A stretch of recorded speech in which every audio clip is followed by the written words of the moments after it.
Abrimos ya este último bloque con la presencia del economista José Seabra Serrate para analizar las principales noticias económicas de estos últimos días. José, ¿qué tal? ¿Cómo andás? Muy bien, ¿cómo estás?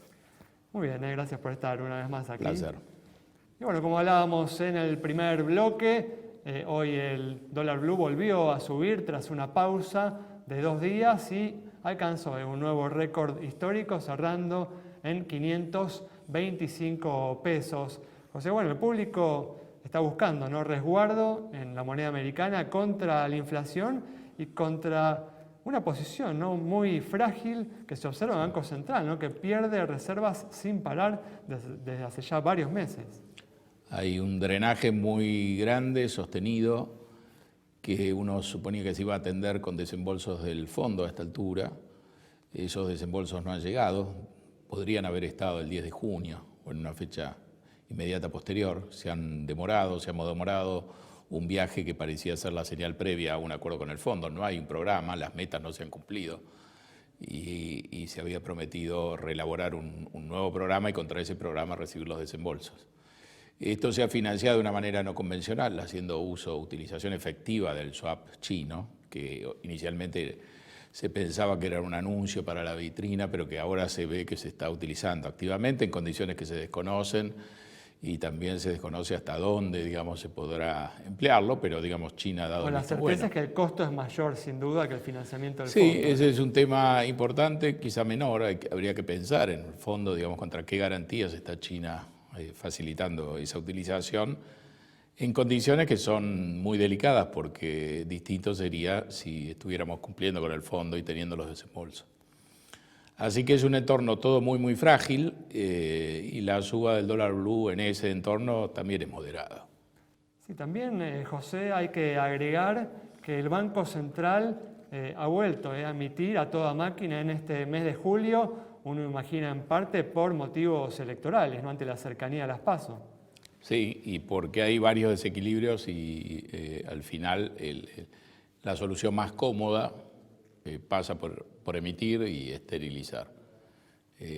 Teníamos un problema serio y tenemos con la deuda pública en pesos y su renovación, y finalmente el destino es exactamente igual. Digamos, termina. El sector privado no está tomando más deuda pública en términos reales, en pesos. Los bancos hasta cierto punto sí, pero eso no es el total, así que la deuda termina en el Banco Central, se emite y después se esteriliza. Y estamos viendo que el programa se salió de cauce y entonces también hay que cubrir, digamos, ese desequilibrio, y no hay un mercado de capitales que lo pueda financiar. Entonces también el Banco Central debe emitir. Y todas son emisiones que el año pasado estaban más acotadas por el programa monetario que le ponía restricción. Y en este periodo donde hay un impasse con el fondo, lo que estamos viendo es que eso se ha salido de cauce también. Y esos pesos, lógicamente, se vuelcan, ¿no?, al dólar y generan esta presión que estamos viendo en estos últimos días. También el gobierno está interviniendo en el dólar, entonces es una manta corta que se va tironeando y va cubriendo, quizá en el corto plazo con alguna habilidad a todo el cuerpo, pero eso no dura mucho tiempo y en el fondo no ha sido posible hacer un acuerdo con el Fondo Monetario que permitiera obtener los desembolsos y que eventualmente permitiera usar el swap chino, si vos querés, para hacer un poco de algún plan de campaña, permitir mayores niveles de importaciones. Así que la estrategia en general, digamos, de Massa, que ha dilatado el acuerdo, ahora se complica porque tenemos pagos muy fuertes en julio. La verdad que las pasos son el 13 de agosto y si hay algún otro mecanismo adicional, a lo mejor no tenemos acuerdo con el fondo, nos financiamos como se pueda hasta las pasos y después de las pasos se verá. Bueno, la misión igual ha salido, ¿no?, finalmente hacia Washington y supuestamente se encuentra, ¿no?, cerrando el acuerdo con el organismo. Si esto finalmente sucede, ¿crees que va a traer un alivio al mercado cambiario? Yo creo que se supone que eso va a suceder, usando supuestos convencionales que han demostrado ser demasiado fuertes. Digamos, la realidad no resistió. Por eso se pudo manejar esto, si vos querés, diciendo, bueno, estamos cerca, estamos ahora, mañana o pasado viajamos. Así que uno tiene que pensar que esa es la solución más probable, pero en los hechos, digamos, no se ha producido Y en el fondo lo curioso es que todo el mundo piensa que finalmente va a haber un arreglo, aunque sea un arreglo light, y aunque las metas después tampoco se cumplan. Muy bien, justamente se ha puesto, ¿no?, continuamente las elecciones, las PASO del 13 de agosto como un punto, ¿no?, Sí. de referencia. ¿Qué esperamos para la economía luego de la contienda electoral del 13 de agosto? Acabamos de ver resultados en Santa Fe y obviamente el sistema de boleta única en Santa Fe es muy especial y demás, pero digamos, hemos vuelto a ver que los resultados de las PASO pueden tener un caudal informativo decisivo. Mucho va a depender si hay una tercera fuerza que traccione votos o que divida parte de los votos de la oposición, sino lo que hemos visto en Santa Fe, que esto se puede resolver muy rápidamente. Así que va a ser interesante ver los resultados de las PASO y ver, digamos, las reacciones posteriores. Yo creo que es muy importante cómo el gobierno asume los resultados de las PASO, sobre todo si los resultados de las PASO son concluyentes.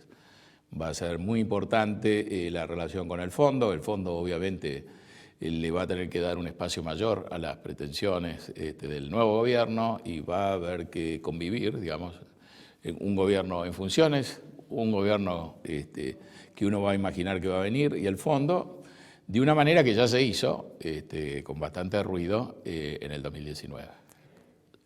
Son los mismos jugadores con los roles cambiados, uno podría decir. Pero ahí es importante preguntarse, digamos, cómo reacciona el gobierno, qué hace, quién es el ministro, sigue siendo Massa, hay cambios, qué hace Alberto, que sigue teniendo la lapicera y designa a los funcionarios, qué actitud toma, digamos, la campaña oficial, se vuelve más virulenta. Hay muchos interrogantes que tienen que ver con una parte de la ecuación, pero digamos la parte más, es una parte bastante importante porque va a ser muy necesario esa convivencia, como te decía antes, entre el gobierno que está, el que puede venir y sobre todo el fondo, porque hacen falta los desembolsos para no entrar en una situación de incumplimiento que agravaría aún más la situación. Mientras tanto, de acuerdo a los últimos datos, la actividad económica profundiza, ¿no?, su caída. Los datos de mayo muestran ya una caída, ¿no?, del 5,5% interanual entre mayo y mayo del año pasado y ya una caída del 1,3% en los primeros 5 meses del año. Sí. La situación es mala, la sensación térmica no tan mala, y estamos estirando ese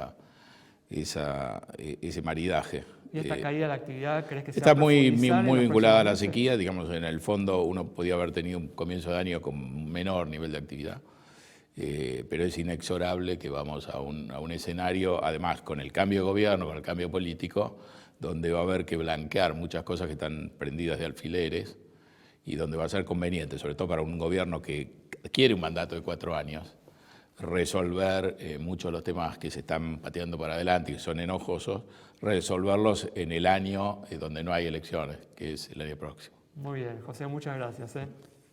Cerramos el programa hoy entonces con el análisis del economista José Seabra Serrate sobre la difícil situación económica de la Argentina y las perspectivas por delante. Nos reencontramos el próximo miércoles a las 20:30 aquí en Metro.